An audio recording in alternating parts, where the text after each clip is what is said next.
Hi everyone, welcome to GoLocal Live. I'm GoLocal News Editor Kate Nagel. Thanks for tuning in this Thursday afternoon as we get you almost started for your weekend and thinking about things going on around the state. So that's why I'd like to welcome now my guest in, Justin Speegle with AmpSurf to talk about an upcoming event, the second annual Adaptive Surfing Clinic at Second Beach on September 15th. Justin, thank you for joining us. Oh, thank you, Kate. Thanks for having me. I appreciate your coming in to talk about this event. This important event to allow folks of all abilities to be able to learn how and participate in surfing. But I want you to tell folks the Justin story, how you got into this, and as you said, it's really now your passion. Sure.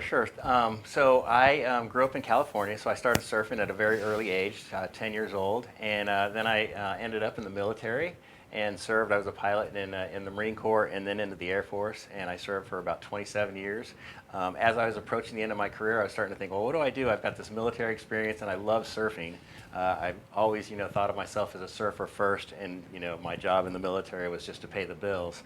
But so as I'm approaching retirement, I heard about adaptive surfing, and there's a couple different organizations all over the world that do this. And so I thought, well, I'd like to check it out. So I volunteered with a couple different organizations, and I really enjoyed it. It's really addictive. I mean, you get out there and you see these people in the take these people in the water that really don't get to do stuff like this very often at all. And they have the best time, and it's like you're living vicariously through them. It's the first time they're in the water, they're riding a wave, and you're just getting so excited. And I'm like, I've got to do this. So I'm like, well, when I retire, I'm going to see if I can start something up in Rhode Island, because that's where we're going to retire. And I looked around and found out that AmpSurf was already in Rhode Island. So I started volunteering with them a little bit, and make a long story short, since I'm retired, I have more time to volunteer. They made me the vice president of their board of directors. So I've been doing that now for a couple of years, about 4 years now, and really, really enjoy it. This is the end of a really busy summer season right now, and we've got a lot going on. I'm super excited. The nonprofit has grown very, very much over the last 4 years I've been involved with it, and I'm super excited to tell you about it. This is our second to newest event right here at Second Beach, and so it's coming up in a couple of weeks. I want to tell everybody about that. Yeah, so tell us a little bit, being the second one, as you said, you're continuing to grow, but how many folks do you expect to turn out? What's the day going to look like? Okay, first of all, I apologize. It's actually our third event, and I am the press secretary for our organization also, so I may have put the wrong You've thing got a couple hats on. something. Yeah. But anyways, this will be our third time at Second Beach. Okay. And the town has been very, very supportive. But how it works is basically we open up 30 spots for any participants that have any kind of disability, whether they're completely paralyzed, which is the most extreme case, to somebody that just has something that's an invisible disability like PTSD. It's a very common one. Okay. And so they can sign up. We've recently implemented a deposit for our participants. They have to pay a deposit, but they get that back when they show up, and that actually helps smooth out our event so that we can get started right on time. We don't have to redo the schedule at the day of the event. But so they show up at 8 o'clock. All the volunteers and people that are on the staff have set everything up for them, and they show up.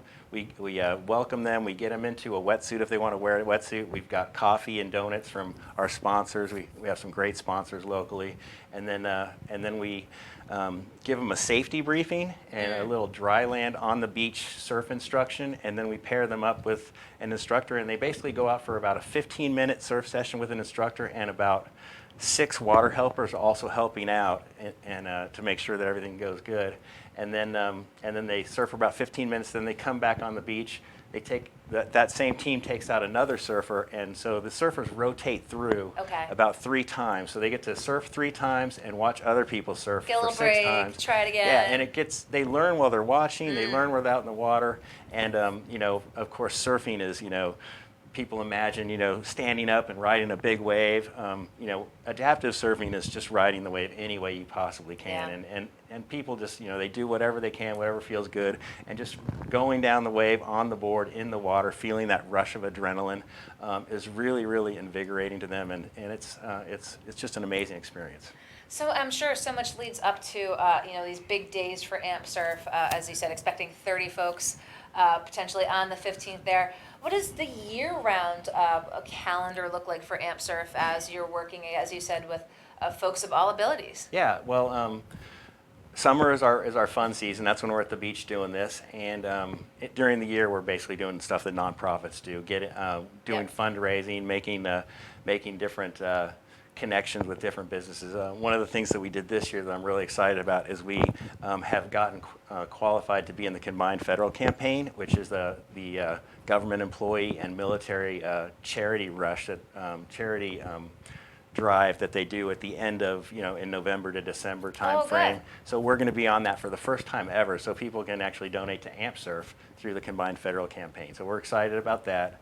But the main things that I wanted to talk to you about today are participants. So we do this, and it's really, really cool. And everybody I talk to about this goes, oh, that's so great. And if I'm talking to somebody with some kind of disability, I tell them about it. I say, hey, come to the beach with us. And they really are into it, but they're like, no, I'm not going to go because that's too scary for me.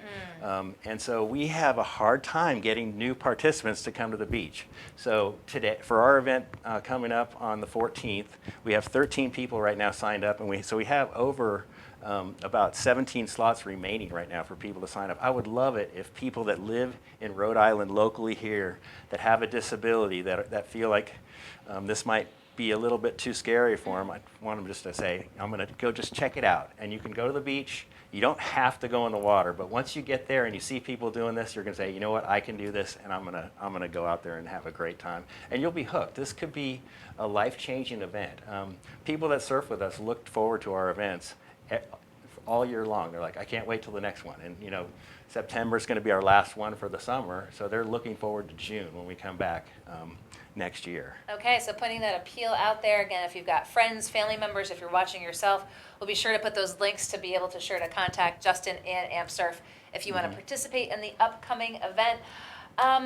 You talk about working with veterans. Do you get a number of veterans out We in the do. water? One of our biggest sponsors is the VA. So we specifically target veterans. I'm a veteran. I know that veterans, they come back from the war, they feel like they don't have anything to do anymore. That's what their life was defined around, being in the military, and now they've got an injury.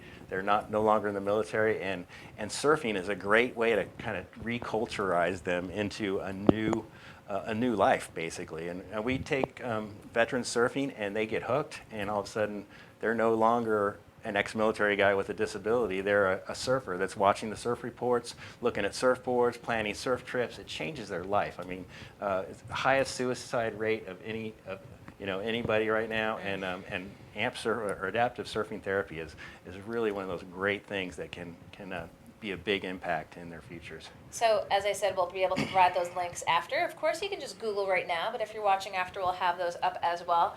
And you talk about looking at the surf reports. I'd be remiss if I didn't have you here while I'm in studio. As happens during hurricane season, we are seeing Dorian make its way up the coast. Let's talk a little bit about that, because there are thrill seekers who want to go out when they hear big waves. Yeah. But where's that line of seeking thrills and perhaps too dangerous? Well, surfers in the East Coast live for hurricane season. I mean, that's what we're looking at. We are all planning this out. Dorian is not a great hurricane for us because it's going to be moving so fast when it passes our window. We're going to have about 12 hours of surf from Dorian, which was basically stalled for a long time, but just as it passes by us, it's not going to help us out too much. In fact, it's going to really hurt AmpSurf because we have an event in New Hampshire on Saturday, and it is exactly at the time that the storm is going to be impacting New Hampshire the most. So we are going to have to cancel that event. So this is the first time we've ever had to cancel an event for waves or weather. And we hate to do that because people, like I said, have been waiting for this to happen all year long, and now we're going to have to cancel. So hopefully some of those people will be able to make the drive down to Second Beach, to Rhode Island, and come surf with us there. But if not, they're going to have to wait till next year. So we made the call just today that we were going to cancel.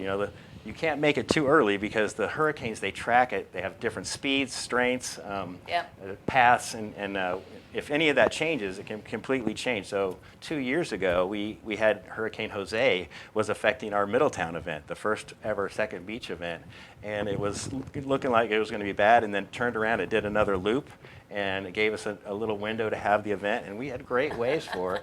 But a lot of people knew that Jose was out there, and they said, Yeah. "Oh, I'm not going to come." They And were so we had a concerned. ton of no-shows. We had about 50% of our participants didn't show up because they thought it was going to be bad. We will not do anything that's unsafe. I mean, Yes. we make surfing as safe as it possibly can be, and if it looks too dangerous, we're not going to go out there. Even though we, put a lot into this and we really want to go out there, we're not going to do something that's unsafe. So You gotta be safe, that's for sure. Yeah. And what's your advice to the average surfer, again, when there's kind of the big hurricane? Do you have to know your skill set? Do you have to heed the advice and warnings of others in the surf community? To that person who might be a good surfer to a great surfer and sees Yeah. big waves, but if it's tough weather, what's the general school of thought? I hate to say this, but unless you're really good at surfing and you've experienced big waves, you probably should not be going out during the don't do peak it. of the storm.